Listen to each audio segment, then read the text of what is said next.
విద్యా వినయ సంపన్నం ప్రత్యేక కార్యక్రమానికి స్వాగతం. భారతదేశానికి ఉచ్ఛ్వాస నిశ్వాస, భారత జాతికి ప్రాణం శ్రీ శృంగేరి శంకర మఠం.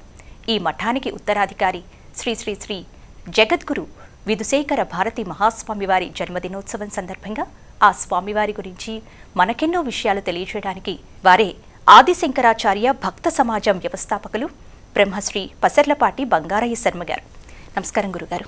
నమస్తే అమ్మా. ఎలాంటి మహిమాన్వితులు శృంగేరికి గురు పరంపరగా వస్తున్నారో వివరిస్తారా గురుగారు? విద్యా వినయ సంపన్నం వీతరాగం వివేకినం వందే వేదాంత తత్వజ్ఞం విధుశేఖర భారతీం. చాలా చక్కటి ప్రశ్నమ్మ. శృంగగిరి పరంపర ఆదిశంకరులు అనుగ్రహించిన దగ్గర నుంచి ఇవాళ శ్రీ శ్రీ శ్రీ విధుశేఖర భారతీ స్వామివారి దాకా అందరూ మహిమాన్వితులే. అందులోనూ చరిత్ర మర్చిపోలేకుండా ఉండేటటువంటి నిత్యము ప్రాతస్మరణీయులైనటువంటి ఈ భారతదేశము యొక్క వైభవాన్ని ఎప్పుడూ ఈ ధర్మము నుంచి దూరం కాకుండా కాపాడుతున్నటువంటి తపస్సంపన్నులైనటువంటి మహానుభావులే ఇప్పటిదాకా పీఠాన్ని అధిరోహించారు. మొట్టమొదట ఆదిశంకర భగవత్పాదాచార్యుల వారు శారదా అమ్మవారిని, ఆయన ఉభయ భారతీదేవిని అక్కడ వాదనలో గెలిచి ఆ తల్లిని ఆయన వెంట తీసుకొచ్చి శృంగేరిలో ప్రతిష్ఠ చేసి అక్కడ అద్భుతంగా వ్యాఖ్యాన సింహాసన పీఠాన్ని స్థాపించి ఆ స్థాపించినటువంటి పీఠానికి మనందరికీ ఇవాళ చక్కగా మానసోల్లాస వ్యాఖ్య దక్షిణామూర్తిదైన స్వామివారి యొక్క కారికలు, ఆయన రాసినటువంటి వాటన్నిటికీ కారికలు రాసినటువంటి మహానుభావులు అయినటువంటి అప్పుడు పూర్వాశ్రమంలో మండనమిశ్రులు అనేటటువంటి ఆయనకే ఆశ్రమం ఇచ్చి సురేశ్వరాచార్యులు వారిగా పెట్టారు. ఆ మహానుభావుడు మొదలుపెట్టింది లగాయతో పీఠాన్ని మహాతపస్సంపన్నులు అధిరోహిస్తూ వచ్చారు. అందులో అందరి పేర్లు మనం చెప్పుకోవడం సాధ్యం కాదు ఈ కాస్త కార్యక్రమంలో, కాబట్టి స్థాళీపులాక న్యాయంగా మనం చెప్పుకుంటూ వెళ్దాం. పదవ జగద్గురులైనటువంటి మహానుభావులు విద్యాశంకర భారతీ స్వామివారు, విద్యాతీర్థస్వామివారు అంటారు. ఆయన యొక్క శిష్యులు భారతీ తీర్థస్వామివారు. ఆయన తర్వాత మనందరికీ బాగా చిరపరిచితులైనటువంటి విద్యారణ్య యతీంద్రుల వారు. ఈ విద్యాతీర్థుల వారు జీవ సమాధి అయ్యారు. ఇప్పటికీ మనకు అక్కడ అద్భుతంగా ఆ శారదా అమ్మవారి గుడి పక్కనే విద్యాశంకర క్షేత్రం కనిపిస్తూ ఉంటుంది. అక్కడ ఆయన జీవ సమాధి అయి లంబికా యోగముతో పూర్తిగా నాలుకని వెనక్కి తీసి మహత్తరమైన అనుష్ఠానంతో ఆహారాలు, అన్ని విహారాలు, నిద్రలు వదిలేసి ఈ నాలికని కొండనాలికి అంటించి 6 నెలలకు ఒకసారి పడేటటువంటి అమృత బిందువులనే ఆహారంగా తీసుకున్నటువంటి మహాజీవన్ముక్తులు, తపస్సంపన్నులు. ఆయన అనుగ్రహాన్ని పొందిన వారు భారతీ తీర్థులు. ఆయన అనుగ్రహాన్ని పొందినటువంటి వారు విద్యారణ్య యతీంద్రుల వారు. ఈ ముగ్గురు ఉన్నటువంటి సమయంలో విశేషంగా తురుష్కులు భారతదేశం మీద దాడి చేశారు. చాలా దారుణమైనటువంటి పరిస్థితులు ఈ దేశానికి కల్పించి ఈ ధర్మాన్ని మొత్తాన్ని గ్లాని చేయాలి అని అనుకున్నారు. ఇప్పుడు చూడమ్మా ఆశ్చర్యము, విద్యాతీర్థుల వారు ఇప్పుడున్న భారతీ తీర్థ మహాస్వామి చరణులకి సన్యాసాశ్రమం ఇచ్చినటువంటి మహాతపస్సంపన్నులు యతీశ్వరులు, అనంత శ్రీ విభూషితులు. అదే విద్యాతీర్థ స్వామివారు, అదే భారతీ తీర్థులు, ఇప్పుడున్న విధుశేఖర భారతి స్వామివారే విద్యారణ్య యతీంద్రుల వారు. మళ్ళీ ఆనాడు వైదిక ధర్మం మీద జరిగినటువంటి దాడులని కాపాడడానికి మళ్ళీ ఆ ముగ్గురే తిరిగి ఇక్కడికి వచ్చారా అన్నంత వైభవమైనటువంటి పరిస్థితి మళ్ళీ ఇప్పుడు కనిపిస్తుంది. ఆ విద్యారణ్య యతీంద్రుల వారు ఏం చేశారయ్యా? విజయనగర సామ్రాజ్యాన్ని స్థాపించి విద్యారణ్య సామ్రాజ్యము, కృష్ణదేవరాయలు, అష్టదిగ్గజాలు, ఇవాళ మనకి ఇంత సంస్కృతి ఇవన్నీ కాపాడుకున్నామంటే కేవలం విద్యారణ్య యతీంద్రుల వారి తపస్సు.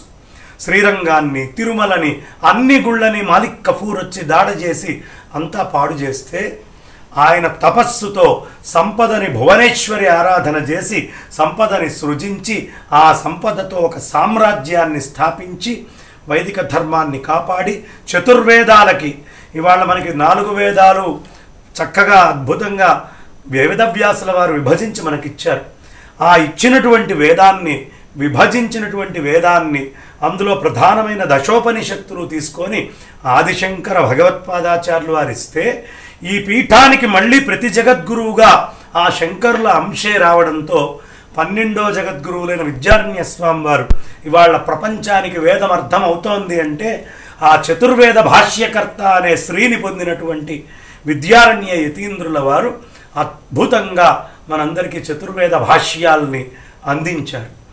అలా చతుర్వేద భాష్యాల్ని అలాగే మనకి ఖచర దర్పణం గెలీలియో టెలిస్కోప్ కనుక్కోకముందు మిగతా వాళ్ళు ఎవరు కూడా ఏ యూనివర్స్ ఎక్స్పాన్షన్ థియరీస్ కానీ యాటమ్ డివిజన్ థియరీస్ కానీ ఇవేవీ తెలియకముందే అద్భుతంగా ఖచర దర్పణం అనే పుస్తకం రాసి ఆకాశంలో జరిగేటటువంటి వింతలని మనందరికీ అందించినటువంటి పీఠం శృంగగిరి జగద్గురు మహాసంస్థానం. అలాగే ఎప్పుడు విపత్తు వచ్చినా ఎప్పుడు ధర్మానికి గ్లానైనా ఉత్తరాదిలో ఉండేటటువంటి పీఠాల మీద దాడి జరిగినప్పుడు అక్కడ మళ్ళీ జగద్గురువుల్ని నిరంతరంగా తపస్సు చేస్తూ కాపాడినటువంటి పీఠము శృంగగిరి జగద్గురు మహాసంస్థానం. ఇక్కడి నుంచే మళ్ళీ పీఠాధిపతుల్ని అక్కడ పీఠారోహణం చేసేటటువంటి ఏర్పాటు చేశారు. ఇలా ఎప్పటికప్పుడు దిశానిర్దేశం చేస్తూ 4 పీఠాల్లో కూడా సార్వభౌమ పీఠంగా ఉంటూ ఏ ఇబ్బంది ఉన్నా చెప్పేటటువంటి జగద్గురువులు ఈ మొత్తము 36 జగద్గురువులు ఇప్పుడున్నటువంటి ఉత్తరాధికారి వారైనటువంటి అనంత శ్రీ విభూషితులు శ్రీ శ్రీ శ్రీ విధుశేఖర భారతీ స్వామి వారి దాకా సాక్షాత్తు శంకరాచార్యులు వారి అంశే. ఒక సందర్భంలో మనకి చక్కగా ఇక్కడ ఎక్కడ పుట్టారు శంకరులు అనే అనుమానం వచ్చినప్పుడు శ్రీ నృసింహభారతీ స్వామి వారు ప్రత్యేకంగా దాన్ని కనుక్కొని అందించారు. వాళ్ళ ఆహార విహారాలు కానీ వాళ్ళ తపస్సు కానీ వాళ్ళ యొక్క విజ్ఞానం కానీ సాక్షాత్తు శారదామయమై ఉంటుంది. టిప్పు సుల్తాన్ లాంటి వాళ్ళ ఆస్థానం నుంచి అనేక మంది వచ్చి ఇక్కడ పరీక్ష చేయాలి అని చూసినప్పుడు ఆయనకు సుబేదారై మంత్రిగా ఉన్నటువంటి పూర్ణయ్య అనేటటువంటి మధ్వ పండితుడు ఏమిటి అసలు లోపల పాండిత్యం పరీక్ష చేద్దాము అని వెళ్తే వాదనకి సంసిద్ధం చేసి తెరగడితే సాక్షాత్తు ఈ ఎదురుగుండా మాట్లాడే వాళ్ళందరితోటి అవతల నుంచి స్వామివారు మాట్లాడుతూ ఉంటే అమ్మవారి గొంతు వినిపించి ఏమిటి ఆడగొంతు అని తెరదీసి చూస్తే విశేషమైనటువంటి భుజాలతో శారదా అమ్మవారే ఈ స్వామివారిలో కనిపించిందంటే అక్కడ ఉన్న శారదకి అక్కడ ఉన్న జగద్గురువులకి అభేదమని రుజువు చేసినటువంటి స్వామివారు ఆయన. అలా అనేక మంది స్వాముల వారులు ఒక్కొక్కళ్ళు పరంపరగా వస్తూ ఎప్పుడూ తపస్సులో ఉండేవారు.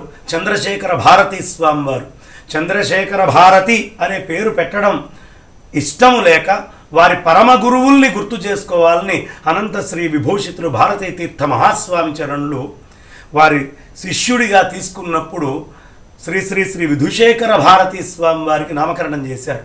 విధు అంటే చంద్రుడు, ఆ విధుశేఖరుడే చంద్రశేఖర భారతి. అంతటి తపస్సంపన్నులు అని.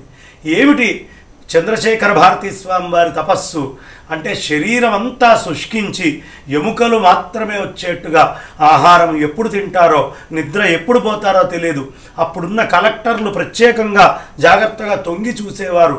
వీరు ఆహార నిద్రల్ని అన్నిటినీ జయించి ఎప్పుడూ తపస్సులో ఉంటూ అనుష్ఠానంలో ఉండే మహానుభావులు చంద్రశేఖర భారతీ స్వామి వారు. ఆ స్వామివారి యొక్క మహత్ ఎంతదయ్యా అంటే ఎప్పుడు వార్తలు వినరు, రేడియో ఉండదు, ఏది చూడనటువంటి ఆ స్వామివారు నేపాల్ రాజు మీద విదేశీ రాజ్యాలు కుట్ర చేస్తే తలదాచుకోవడానికి భారతదేశానికి వస్తే ఆ రాజుకి ఎప్పుడూ ఉత్తరం రాయనటువంటి చంద్రశేఖర భారతీ స్వామివారు ఉత్తరం రాశారు. తొందరలో మీ రాజ్యం మీకు దక్కుతుంది, అంతా శుభమవుతుంది అని. అన్న వెంటనే అతనికి రాజ్యం రావడం, మళ్ళీ వెళ్ళి మొత్తం రాజకీయంగా అనుకూల పరిస్థితులు రావడం, హిందూ రాజుగా ఆయన మళ్ళీ అక్కడికి వెళ్ళి ప్రతిష్ఠింపబట్టం. అంటే అంతటి దార్శనికులు ఈ చతురామ్నాయ పీఠాల్లో ఉండేటటువంటి వారు. మరీ ముఖ్యంగా శృంగగిరి జగద్గురు మహాసంస్థానాన్ని అధిష్ఠించినటువంటి జగద్గురువులు. ఇక ఆ తర్వాత అభినవ విద్యాతీర్థ స్వామి వారు భారతదేశమంతా సంచరించి అనేక మందికి అనేక రకాలైనటువంటి మహిమలు. ఎవరో అక్కర్లా, హైదరాబాద్లో ఇప్పుడు నన్ను ఆదిశంకరాచార్య భక్త సమాజ సభ్యులని పరిచయం చేశాము. దాని అధ్యక్షుల వారు తేలుకుంట్ల రమేష్ గుప్తా గారు. వారి శ్రీమతి పేరు ఎలా వచ్చింది అని అడిగితే, అయ్యా మా శ్రీమతి గారు వాళ్ళ తల్లి కడుపులో ఉన్నప్పుడు అభినవ విద్యాతీర్థ స్వామి వారు హైదరాబాదు సంచారానికి వచ్చారు. కడుపుతో ఉన్నటువంటి ఆవిడ్ని చూసి, నీకు ఆడపిల్ల పుడుతుంది, అది శుక్రవారం పూట పుడుతుంది, ఈ పుట్టిన అమ్మాయికి శారద అని పేరు పెట్టు అని చెప్పి వెళ్ళారండి. అందుకని మా ఆవిడ పేరు శారద అని వచ్చింది. అభినవ విద్యాతీర్థ స్వామి అంటే అంతటి లోతులు చూడగలిగినటువంటి మహానుభావులైనటువంటి జగద్గురువులు, తపస్సంపన్నుల పీఠం మీద ఉంటారు. అనంత శ్రీ విభూషితులు భారతీ తీర్థ మహాస్వామి చరణుల వారిని, వారి యొక్క లీలలు కానీ కంటితోటి చూసినటువంటి మేము కేవలం దాన్ని చెప్పాలి అంటే అనేకమైనటువంటి సిరీస్లుగా, ఎపిసోడ్లుగా మనం కార్యక్రమాలు చేసుకుంటే తప్ప ఆ స్వామివారి యొక్క మహత్తుని మొత్తాన్ని మనం చెప్పలేం. పెద్ద పెద్ద మనకి ప్రెసిడెంట్ల దగ్గర నుంచి ప్రైమ్ మినిస్టర్ల దగ్గర నుంచి అందరూ కూడా వెళ్ళి ఆ పీఠము దగ్గర ఎప్పుడు ఇబ్బంది వచ్చినా, ఏ విషయంలో ధార్మికమైన ఇబ్బంది వచ్చినా సలహాలు తీసుకుంటూ ఉండేవారు. కాన్స్టిట్యూషన్లో ఏమైనా చిన్న ఇది చేయాలన్నా కూడా అంబేద్కర్ గారి టీం కూడా శృంగేరి పీఠానికి వెళ్ళటం జరిగిందంటే, ఈ పీఠము ఎప్పుడు రాజులకు కానీ, ఈ ధర్మానికి కానీ, దేశానికి కానీ ఎప్పుడు గ్లాని కలిగిన ఆ ఇబ్బందులకి సహకరించడానికి ఉండేటటువంటి మేధా సంపత్తితో ఉండే జగద్గురువులు ఆ పీఠాన్ని ఆశ్రయించుంటారు. ఇక భారతీ తీర్థ మహాస్వామి చరణులు ఆయన ఎంతటి మహాత్ములు, దార్శనికులు అంటే, ఇవాళ నేను చెప్తున్నానమ్మా రూఢిగా, ఒక్కసారి జగద్గురువులు అపారమైనటువంటి కృపాదృష్టితోటి ఒక చూపు చూసి నీకు దిగ్విజయమగుగాక నేను ఆశీర్వదిస్తున్నాను అని గనక అంటే ఆ పని కాకపోవడము అనేటటువంటిది ఉండే అవకాశమే లేదు. అనేక మంది నాయకులు, రాజకీయాలకు సంబంధించినటువంటి వాళ్ళు, రకరకాలైనటువంటి రాష్ట్రాలకు చెందినటువంటి వాళ్ళు, వీళ్ళందరూ స్వామివారి దగ్గరికి వచ్చి ఎలా లబ్ధి పొందారు అనేటటువంటిది, అనేక మంది శిష్యుల యొక్క బాధలు ఎలా తొలగించుకున్నారు, వీటికి నేనే ప్రత్యక్ష సాక్షిని. నా కంటి ముందు ఇవాళ పెద్ద పెద్ద హోదాల్లో, అధికారాల్లో, పదవుల్లో ఉన్నటువంటి వాళ్ళు ఏమీ తెలియని, దిక్కు దిశానిర్దేశము లేనటువంటి స్థితిలో ఉన్నవాళ్ళు అక్కడికి వెళ్ళి చాలా ఉన్నతమైనటువంటి స్థాయిల్ని అలంకరించిన వాళ్ళు నాకు తెలుసు.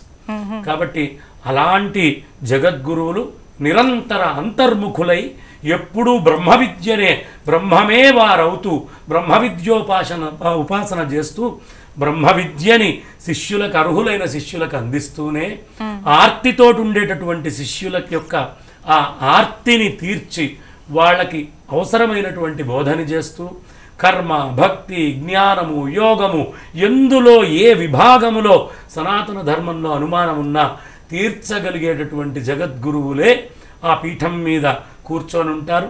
గురుగారు, సనాతన ధర్మ పరిరక్షణలో స్వామివారు చేస్తున్న అపారమైన కృషి గురించి తెలియజేస్తారండి. అసలు స్వామివారు ప్రతి అనుక్షణము అంతర్లీనమైనటువంటి ఆత్మానుభూతి, బహిర్ముఖంగా వైదిక ధర్మ పరిరక్షణ కోసమే అనుక్షణము వారి తపస్సును ఖర్చు పెడుతున్నారు. ఎంత అపారమైనటువంటి అంటే ప్రపంచంలో ఎక్కడా లేనంత గొప్పదైనటువంటి విద్వత్తు, జ్ఞానము కేవలం సనాతనమైన వైదిక ధర్మంలో ఉంది. మిగతా వాళ్ళందరిది ఒక పుస్తకంతో పరిమితమైతే ఇది విశేషమై అనంతమై పెద్దదైనటువంటి లైబ్రరీ, అనంతమైన లైబ్రరీ. ఈ ఇంత లైబ్రరీకి సంబంధించిన విషయాలన్నీ కూడా కంపైల్ చేసి అతి సామాన్యుడికి చేర్చాలి. అది చాలా అనాయాసంగా, అంటే ఎంతో గొప్పదైనటువంటి సాహిత్యాన్ని చదివి అది సామాన్యుడికి కూడా అర్థం కావాలి అని మనం ఎలా అయితే పసిపిల్లవాడిని బుజ్జగించి చెట్టు పెంచి పండు తీసుకొని నోట్లో పెట్టి తినిపిస్తామో వారిచ్చేటటువంటి భాషణాలు, విధుశేఖర భారతీ స్వామి వారి ముఖతః వచ్చేటటువంటి ప్రతి అక్షరము సాక్షాత్తు శంకరాచార్యుల వారి యొక్క ముఖతః వస్తే ఎలా ఉంటుందో ఒక అక్షరం తీసేయడానికి కానీ ఒక అక్షరం కలపడానికి కానీ అవసరం లేనంత గొప్పగా ఉంటుంది. ఇక అద్భుతంగా శృంగేరిలోనే అనంతశ్రీ విభూషితులు భారతీ తీర్థ మహాస్వామి చరణుల వారి సువర్ణ భారతి పురస్కారాన్ని తీసుకొని 32 అడుగుల అద్భుతమైనటువంటి శంకర భగవత్పాదాచార్యుల వారి విగ్రహ ప్రతిష్ఠ అయోధ్య జరుగుతోంది.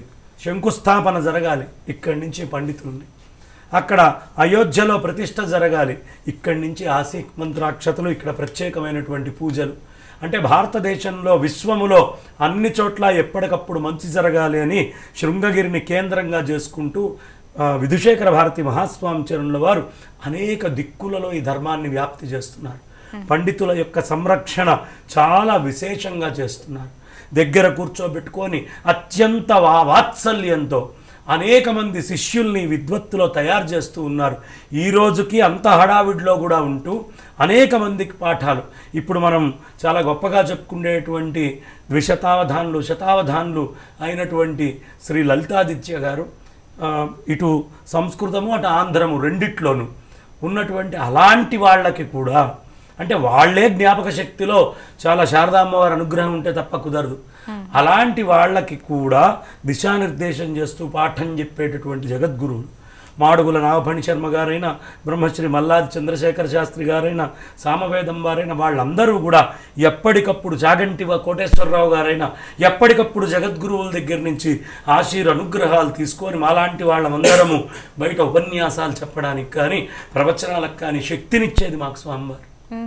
కాబట్టి అలాంటి అనేకమైనటువంటి పనులు, ఒకటా రెండా అంటే మనం చెప్పలేము. ఈ ధర్మాన్ని కాపాడటానికి నిరంతరము తెల్లవారుజామున 3 గంటల 30 నిమిషాలు 3:30-4 బ్రాహ్మీ ముహూర్తంలో లేచినటువంటి వారు ఒకటే పూట భోజనం చేస్తూ భూతల వాసం చేస్తూ శిష్యుల కోసం కొన్ని గంటల తరబడి కూర్చొని అనుగ్రహిస్తూ, ఎవ్వరిని కేవలం ఆంతరంగికము అనేటటువంటి పదము గొప్ప పేద అనే తేడా లేకుండా అందరికీ సమానంగా దర్శనాలను ఇస్తూ ఎప్పటికప్పుడు వేదంలో ఉండేటటువంటి దర్శనాలన్నింటినీ కూడా పండితులకు అందిస్తూ, పండితులకు అవసరమైనటువంటి సభలను ఏర్పాటు చేస్తూ, వేద విద్యని కాపాడుతూ, ఓ పక్కన వాటికి అవసరమైన పాఠశాలలు పెట్టిన వాళ్ళని ఇచ్చేస్తూ, గుళ్ళ యొక్క సంరక్షణ చేస్తూ, ఇంకొక పక్క నుంచి చక్కగా వేదము క్షేత్రమే కాకుండా ఈ వైదిక ప్రవచనాలు చేసేటటువంటి వాళ్ళకు అవసరమైనటువంటి విజ్ఞాన భాండాగారాన్ని కూడా ఎక్కడికక్కడ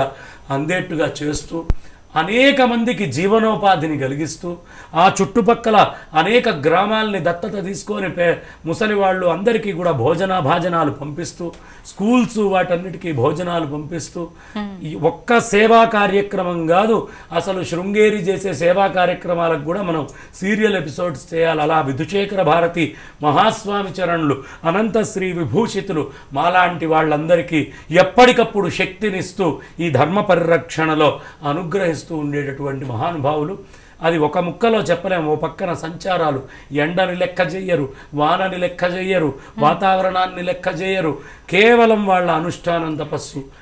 ఒక్క ముక్కలో చెప్తానమ్మా, విధుశేఖర భారతీ స్వామి వారి యొక్క ఒక్కరోజు జీవితాన్ని మన జన్మ మొత్తంలో ఒక్కరోజు గడపగలిగితే గొప్పగా. అంతటి త్యాగముతో తపస్సుతో సర్వస్వాన్ని వదిలిపెట్టి, నేను నాది అనేటటువంటిది ఏదీ లేకుండా అన్నీ వదిలిపెట్టి ఈ వైదిక ధర్మాన్ని పరిరక్షణ చేసేటటువంటి మహాత్యాగి ఎవరైనా ఉన్నారు ఈ భూమి మీద అంటే అలాంటి జగద్గురువులే. కాబట్టి సాష్టాంగ ప్రణామాలు చేస్తూ సూర్యుడిని దివిటితో చూపించడం ఎట్లాంటిదో వారు చేసే సేవ నాలాంటి అల్పుడు చెప్పడం అట్లాంటిది. గురుగారు, అతి కొద్ది కాలంలోనే స్వామివారు ఇంతగా ప్రఖ్యాతులు అవ్వడానికి కారణం ఏంటండి? ఇప్పుడు సూర్యనారాయణ మూర్తి ఒక్కసారి ఉదయించాడు. ఆయన మొత్తం ప్రపంచానికి ఆయన ఉండేటువంటి మిగతా భాగం ఎక్కడైతే ఆయన యొక్క ప్రకాశం వచ్చిందో దానికి వెలుగు చేరడానికి ఎంత సమయం కావాలి? అది రావడమే ఈ వెలుగు. ఆయన తక్కువ సమయం కాదు, వాళ్ళకు అసలు ఈ భూమి మీద రావాల్సిన అవసరమే లేదు. పూర్ణ బ్రహ్మనిష్టలో ఉండేటటువంటి మహానుభావులు ఎక్కడో మనమందరం ఏదో తపస్సు చేసుకున్నాం, మనందరి భాగ్యం. ఆయనని దర్శనం చేసుకునేటువంటి రుణం మనకందరికీ ఉండబట్టి వారు వచ్చారు. కాబట్టి ఆయన్ని దర్శించుకునేటటువంటి వాళ్ళమందరము కూడా అతి వేగంగా ఆయన్ని దర్శించుకోవడానికి వెళ్తున్నాను తప్ప ఆయన ప్రకాశం ఏదో ప్రత్యేకంగా ప్రసరించడం లేదు. అది ఎప్పుడూ బ్రహ్మదృష్టితోటి సమానమైన స్థితిలో అంతటా వ్యాప్తి చెంది ఉంది. అందుకని వాళ్ళకి సమయముతోటి అనుబంధం లేదు. హిరణ్యకశిపుడు ఆయన యొక్క సంహారం జరగాలి అంటే నరసింహస్వామి ఎంతసేపు ఉండాలి? స్తంభంలో నుంచి వచ్చాడు, పని పూర్తి. అలాంటి మహాత్ములకి వాళ్ళ యొక్క అవతార ప్రయోజన నిమిత్తం వచ్చిన క్షణం నుంచే విస్తృతం అయిపోతూ ఉంటుంది. ఎందుకు అంటే జన్మాంతరంలోనే విశేషమైన తపస్సుతోటి వచ్చారు. మనకు ఆ ఛాయ కనిపిస్తుంది. ఇప్పటికైనా సరే జగద్గురువుల దగ్గరికి వెళ్ళి అలా నిల్చుంటే ఒక తెలియని ప్రశాంతత, ఒక తెలియని ఆనందం, ఒక తృప్తి, ఒక సమ్మోహనమైనటువంటి స్థితి, అబ్బాని మనస్సు పొంగిపోతూ ఉంటుంది. స్వామివారి దగ్గరికి అలా వెళ్ళి ఒక్క క్షణం చూసిన వాళ్ళు కూడా చాలా ఆనందపడతారు.